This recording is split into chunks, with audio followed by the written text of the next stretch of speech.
Hi, this is John Linneball of John Linneball Tutoring, and this is AP US History video number 37, Religious and Secular Reform. And if you like this video, please don't forget to comment, like, share, and subscribe. And if you don't like ads, why not take a look at my testpreparation.locals.com site, which doesn't have ads and is pretty cool. So let's move on. Antebellum Religious and Secular Reform. The Second Great Awakening, European liberal ideas, and the Romantic idea that humans can be perfected led to reform movements through religious and secular, which means non-religious, organizations. Utopian communities were examples where people lived together and worked together and wanted to improve themselves in society. The antebellum, which means pre-Civil War period, saw a remarkably large amount of reform movements take hold. Reform movements have attempted to change society for the better throughout American history. Some mostly succeeded, some largely failed. Generally, reform movements relied on people improving themselves and thus growing naturally towards whatever their reform was, which might be alcohol prohibition, slavery abolition, etc. However, some reformers wanted government regulations in addition to or in place of self-restraint. You can see my last video, video 36, about that. I'll try that again. There are three important reform periods. While reform movements have always existed in the U.S., there are three you must know for the AP U.S. History exam. First, you need to know about the 1830s and 1840s reform movements discussed here. Second, you should know about the progressive movements of the 1900s and 1910s, which will be discussed in future videos. And then the civil rights movement inspired reform movements of the 1960s and 1970s, which will also be discussed in future videos. And realistically, the civil rights movement inspired reform movements have continued to this day. So let's move on. The temperance movement. The idea that the production, distribution, and use of alcohol should be limited or prohibited in the U.S. long predates the period of nationwide federal prohibition in the 1920s. The temperance movement was the largest reform movement of the first half of the 19th century, so I'm talking about the first half of the 1800s, so roughly 1800 to 1850. Some temperance activists focused on individual self-control. You can think abstinence pledges, teetotaling, while others believed that government control was a better method. And the background of this, you can see here's a guy who takes his first drink. It's a little blurred by this. By step 5, the summit attained, jolly companions, a confirmed drunkard, and then poverty and disease, forsaken by friends, desperation and crime, and death by suicide. So, little bit melodramatic and, just overacted, but whatever. It was an attempt to discourage people from drinking to excess. So, let's move on. Women led the temperance movement. So when I first heard of the Women's Christian Temperance Union, I thought, well, was there just a Christian temperance union or a Christian temperance movement that included men? And there was, but the Women's Christian Temperance Union was exactly that. It was limited just to women. So a famous temperance group called the Women's Christian Temperance Union was limited to women only. And there's an article that I have a link to in the description by Aaron M. Masson, the Women's Christian Temperance Union, 1874 to 1898, combating domestic violence, and that's in the William and Mary Journal of Women in Law. So anyway, there's a link to that. So that's actually a law review article, a scholarly article, describing why women were the only members of the Women's Christian Temperance Union and how they actually addressed issues like domestic violence. Why? Well, alcohol and domestic violence often go hand in hand, and women were also much more likely to be the victims of verbally or physically abusive drunken husbands than men were to have similar problems with abuse from drunken wives. Mostly men were the ones earning money outside the home, and unfortunately for the wives of these drunkards, paychecks were significantly reduced by money spent on liquor. Bar owners would happily cash paychecks on payday.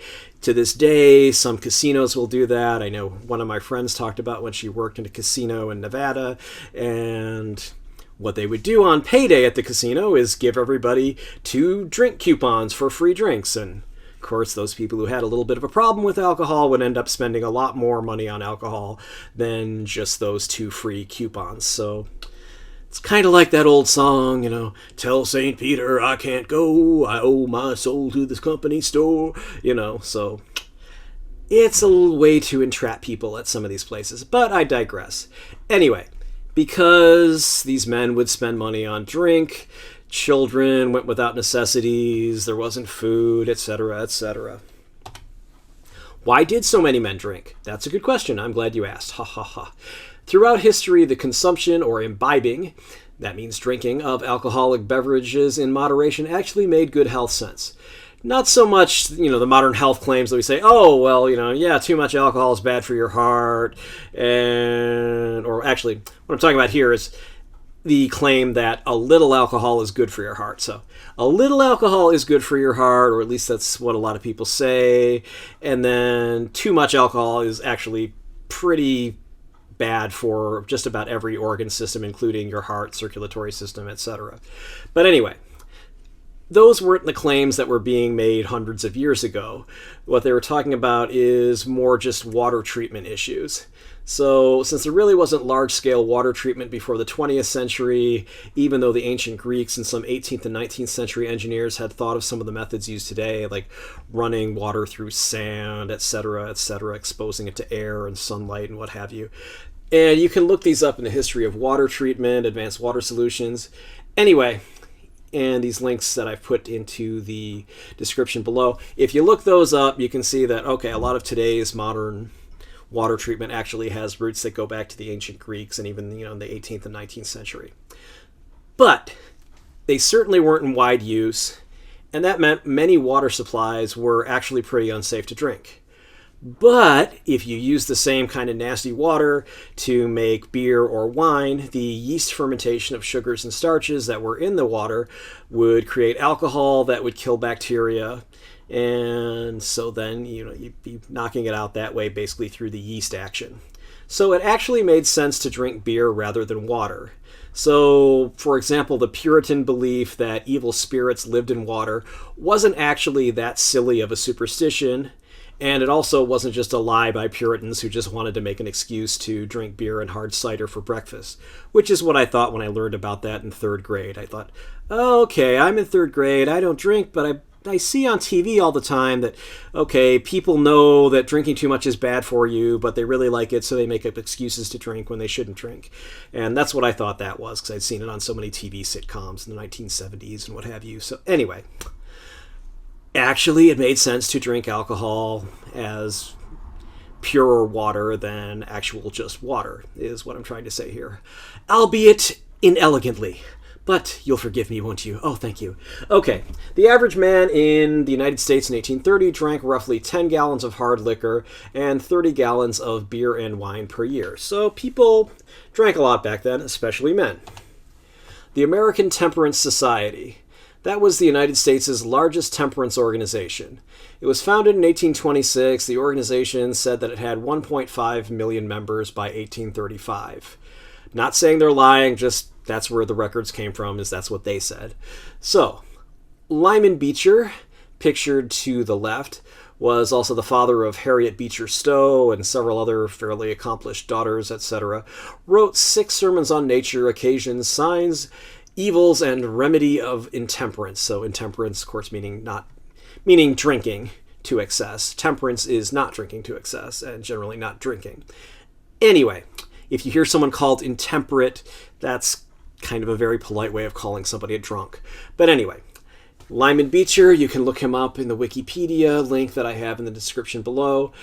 Alcohol consumption did drop by about half from 1830 to 1840, so public peer pressure did work. It became less socially acceptable to drink, so people drank less. Maine became a dry state in 1851 due to prohibitionist lobbying by Neal Dow, pictured to the right here, and others. 12 other states followed suit, but all such state prohibition laws were repealed by the 1870s because they don't work. People who don't drink excessively generally resent being told they can't drink because other people are irresponsible about the way they drink.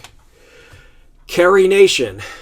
Now, there's 2 different ways her name has been spelled in historical accounts.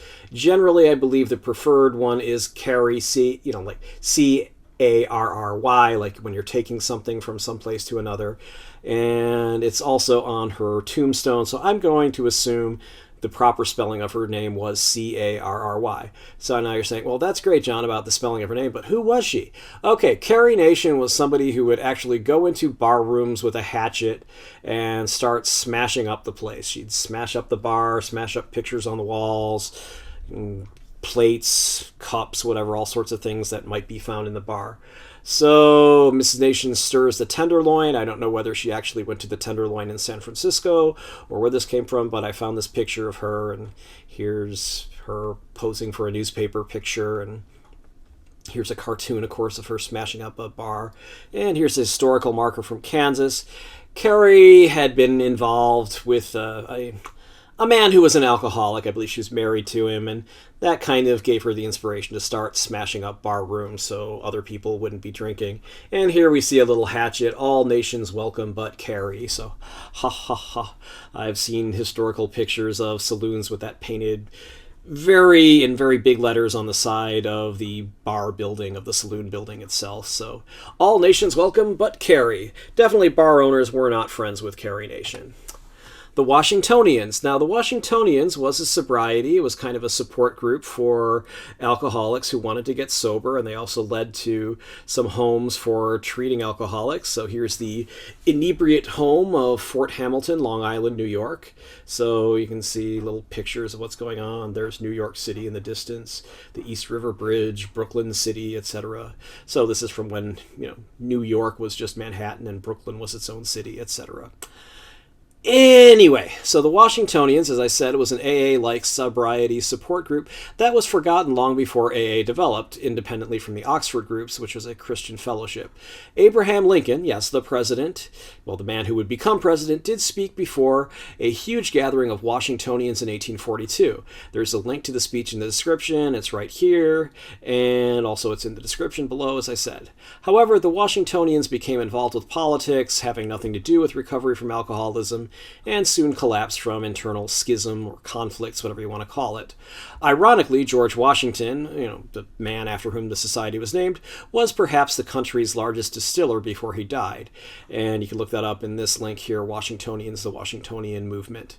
So one reason that Alcoholics Anonymous has 12 traditions that state and one of them states that AA is not interested in outside issues and neither endorses nor opposes any causes, and another one says that their primary purpose is sobriety, is so they don't go the way of the Washingtonians. If AA or any 12-step group or any kind of recovery group got too involved with politics and issues that are outside the scope of recovery from whatever the addiction problem is, they would fall apart as well. So this was a first attempt at one alcoholic helping another alcoholic to get sober, and unfortunately they lost their way, and it had to be reinvented in the next century. Asylums. All right, so here's a picture I got online, Arkham Asylum. You Batman fans might know that that's where the Joker lived, and until he escaped. Anyway, found this picture, thought it was pretty cool, and wow, very cool Ford Fairmont here. Anyway, but mentally ill people were treated as criminals and imprisoned, and reform was needed. Just as today. Today many mentally ill people end up in prisons or jails rather than mental hospitals, because many mental hospitals have been closed since the 1970s because of certain politicians, Ronald Reagan, for example, and because of well-intentioned but rather foolish liberals who wanted to take people out of mental hospitals who really needed to be there. So that's why we have a much larger homeless problem than we used to, say 40 or 50 years ago. Anyway, Dorothea Dix, we can find her Wikipedia article here, and it's also in the link below, was a reformer who pushed for the establishment of asylums, that is mental hospitals for the mentally ill, along with other reformers in the 1840s. However, these asylums, despite the literal meaning of an asylum as a place of refuge and peace and protection, were often hellholes themselves, and you can see the expose of an asylum from within by Elizabeth Cochrane Seaman, who went by the name Nellie Bly. You can look that up in Nellie Bly's Wikipedia. So you have somebody going in undercover to see what the conditions are like, and they were pretty bad. Anyway, we'll move on here. So Penitentiaries. The prison reform movement at encyclopedia.com reports on penitentiaries as follows. The early 1800s movement to make prisons penitentiaries where prisoners could work in silence and quietly reflect on the nature of their crimes, that is, be penitent, be sorry for what they did, make amends, etc., in an effort to develop better Christian values. Reminds me this, I'll try that again. Mind you, this was the early 1800s, so even though we had a First Amendment, there wasn't that much separation of church and state, and the U.S. was certainly dominated by the Christian religions, even more so than today, so that would pretty much be how these reformers wanted state penitentiaries to be, is that, okay, well, we're going to teach these people to be good Christians and come find Jesus and da-da-da-da-da. So, reformer and Quaker Thomas Eddy, who lived from 1758 to 1827, pushed for the first major penitentiary in the U.S. That would be Auburn Penitentiary in upstate New York. And as the article says, Auburn became known for its code of silence, well-behaved inmates, and the profits made from prisoner labor. Thousands of visitors came to observe the workings of the prison, and Auburn became a widely imitated model for other prisons. So this was intended to fight what would be later called moral terrorism, that is, increased crime from increased poverty that was blamed on the immorality of the poor. That's, of course, still a debate to this day, is, well, does poverty cause crime, or does poverty just plus general immorality cause crime? So commentators like the late Rush Limbaugh like to say, well, there was a time when poverty caused work. It didn't cause crime. And other people would say, well, that's easy, except if you're in a neighborhood where there is no way to find work and there's no way to better yourself other than possibly committing crime, etc. So that's always going to be a debate, kind of the moral conservative versus the moral liberal, saying, well, is it morality or is it just general economics? So, it might be even economic liberals, you might say, versus moral conservatives, etc. So, moving on. Penitentiaries. More from the same article. In spite of the penitentiary's positive reputation, life for the prisoners was harsh. Although the prison reform ideas put into place at Auburn were well-intentioned, the reality at the facility was far from humane. While they were in group settings at various times each day, the prisoners were denied the benefits of conversation and basic human contact. The prison staff used brutal means of keeping the inmates in line, whipping them for even minor misbehavior. Reports of prisoners dying from such punishments led to an investigation of Auburn in 1839. The result was a ban on hitting prisoners with whips or any other implement. Prison officials then found other methods to physically punish inmates without striking them. So this sounds a lot like prisons today. One way that you can really, really hurt a prisoner is to put the prisoner in solitary confinement where they have no contact with other people. That will literally drive people crazy if you do it long enough. And of course, physically hitting inmates, generally frowned upon, but, these prison people are creative, so they find ways to physically hurt someone without actually hitting them, etc. Not great, but that's what happens in a lot of prisons. Late in his life, Eddy moved away from his earlier theories about effective ways to reform prisoners. He came to believe that very few criminals were dangerous enough to need incarceration. The experience of being in prison, in fact, hardened even the gentlest inmates and placed them beyond reform. Eddy concluded that greater attention should be paid to the root causes of crime rather than the effective punishment of criminals. Again, that sounds a lot like a much more liberal approach, is why don't we teach these people trades, etc.? Why don't we see what we can do to keep people from ending up in prison in the first place? By the way, imprisonment should really only be used for the very worst of the worst, not just for everybody who breaks a law. So, and that's really the question. Penitentiary seems to imply in my mind that you're actually looking to reform somebody and make them a good person.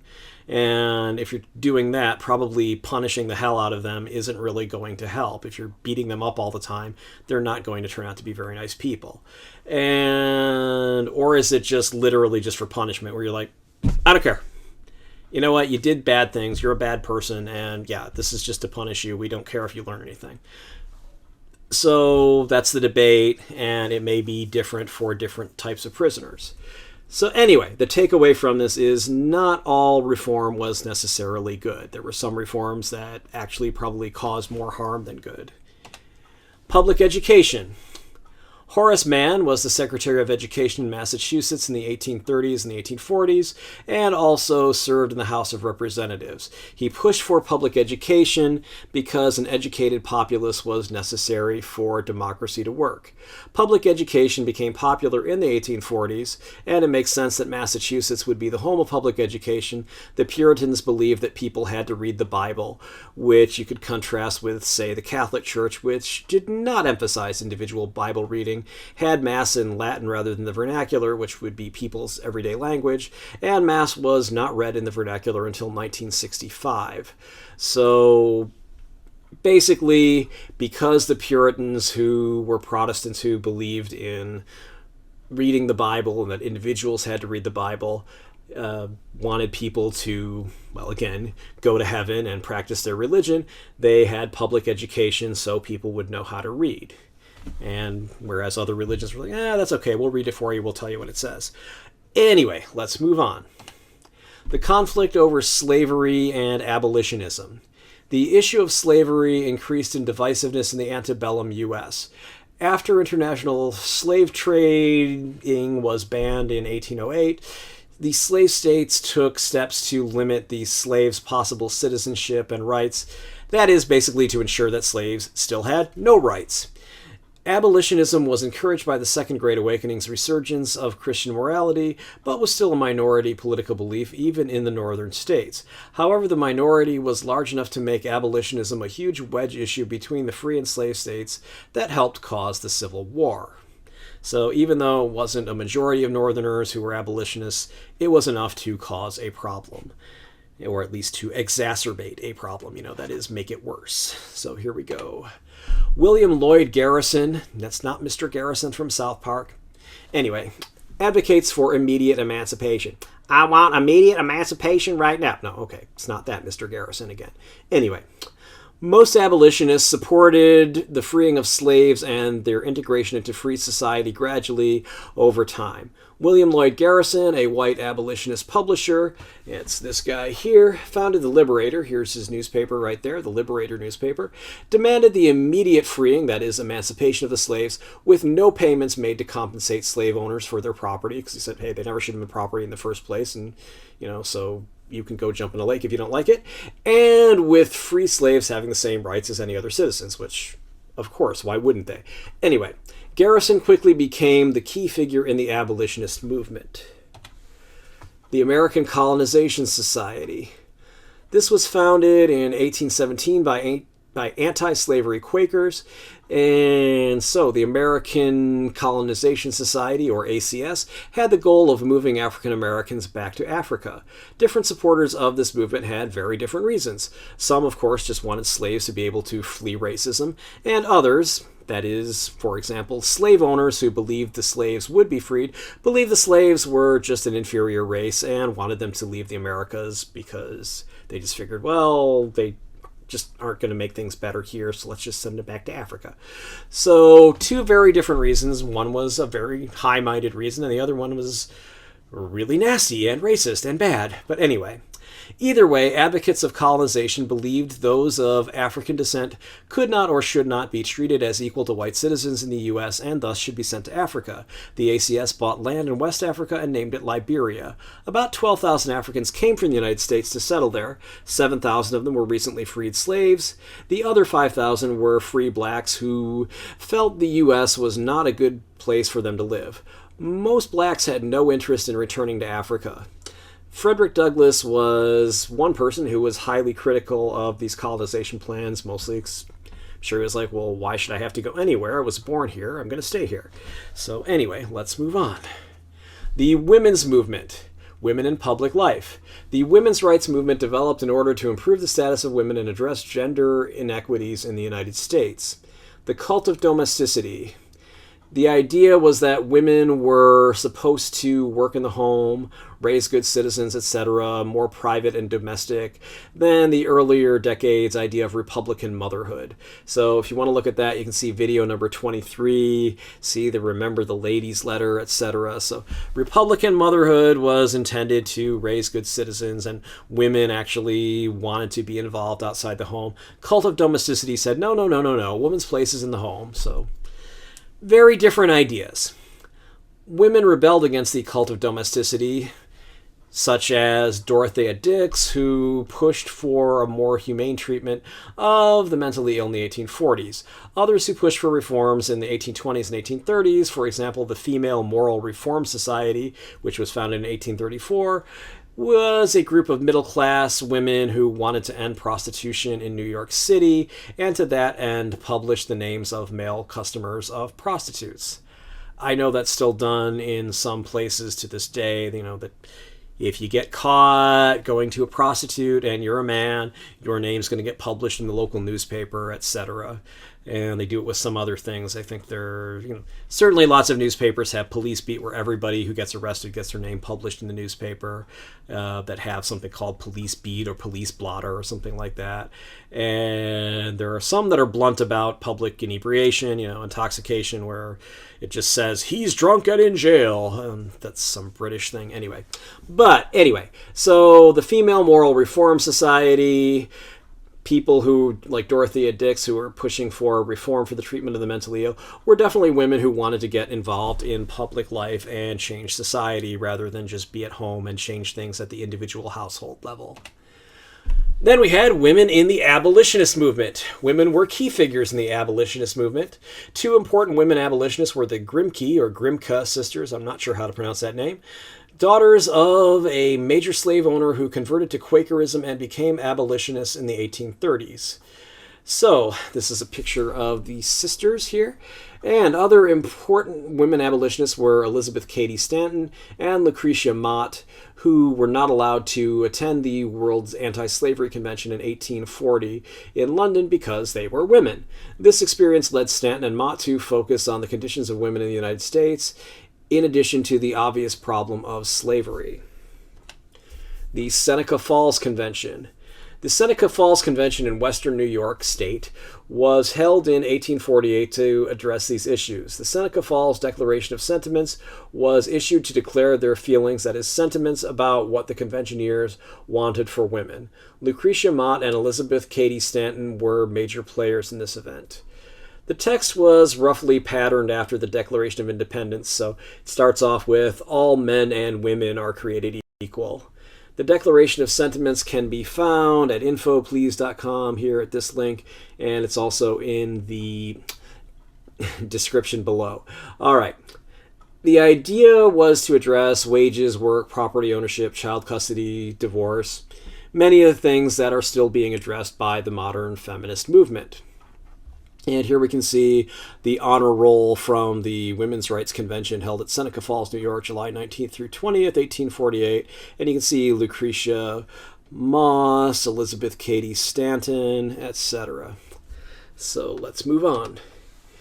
The compare and contrast the women's movements of the 1840s to the 1920s to the 1960s to the present.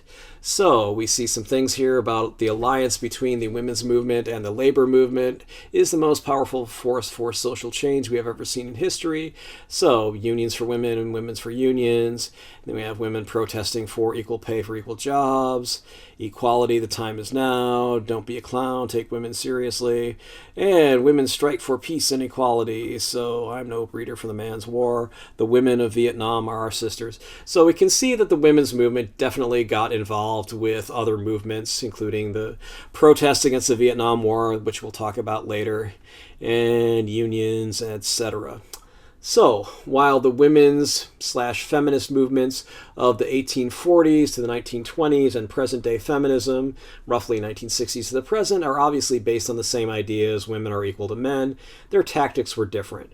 The 1840s to the 1920s women's movement faced the problem of women's inability to vote, which they didn't get till 1920, and arose from the abolitionist movement, which was designed to help free and enfranchise slaves who essentially were property with no rights. So you could say, okay, women and slaves basically face the same problem in that they can't vote, so they have zero ability to pressure legislators through the vote, so they have to find other tactics such as protests, etc., to get attention.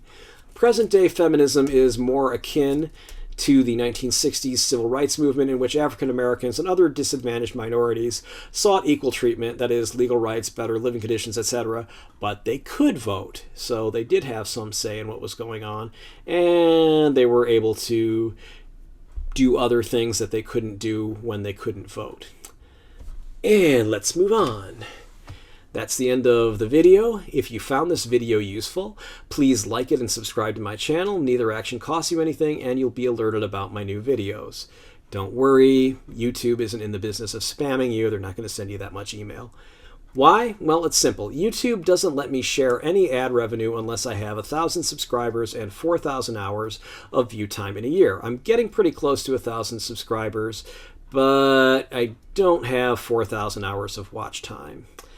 And I know from what I've seen that basically, yes, they are actually putting ads in videos, and I'm sure they're putting them in mine, even though I'm not getting any of the ad money. If I get some of the ad money, it will help me make more videos. If you saw an ad during this video, which you probably did, please know I did not get any of the money from that ad, and I won't until I have the subscribers and the view time that YouTube demands. For the same reason, you are not only welcome, but encouraged to share links to this video, put it in playlists, etc. And I will gladly read and respond to constructive criticism or suggestions for new videos, which you can put in the comments, you can email me, hell, you can even call me if you want. And I reserve the right to delete comments such as troll posts or spam. Please don't advertise your products in my comments, etc. And if you want to be a troller, I've been on the internet a long time, just stop. Anyway, you can hire me for tutoring. If you are in the San Francisco Bay Area, we can arrange to do it in person. Yay, COVID being sort of under control. You can do it online if you are anywhere on Earth. And thanks for watching, and I will have my contact information right after this. Contact me. All right, Facebook. You can contact me on Facebook at facebook.com/Linneval Tutoring. Instagram, instagram.com/John.Linneval.tutoring. And phone, 415-623-4251. That's my cell phone. You can even text me if you want. Email, john@johnlinneval.com, and website, johnlinneval.com or johnlinnevaltutoring.com. They both take you to the same website. Testpreparation.locals.com, that's my locals.com site. It's pretty neat. Consider becoming a sponsor, subscribing a little bit. It doesn't cost much money, and it helps me. And then there's lbry.tv at John Linneval Tutoring. That should have all these videos on there as well. Mail, if you want to actually send me something in the mail, you can mail me at John Linneval Tutoring, 1859 Powell Street, number 109, San Francisco, California, 94133. Finally, this is not a substitute for your classes, text, etc. This video is based on Barron's AP United States History Review Book, 4th edition. Any other sources listed in the video description below, so that's mostly a whole bunch of Wikipedia and other websites, and my general knowledge of U.S. history. While this should help you do well on the AP U.S. History exam, I can't be responsible for what your teacher thinks is important and asks you about on whatever his or her own tests, homework, etc. Please read your class text and pay attention to what your teacher says in class. All right, with that, I'm out. Hope you have a good day, night, whatever time it is. Thanks. Bye.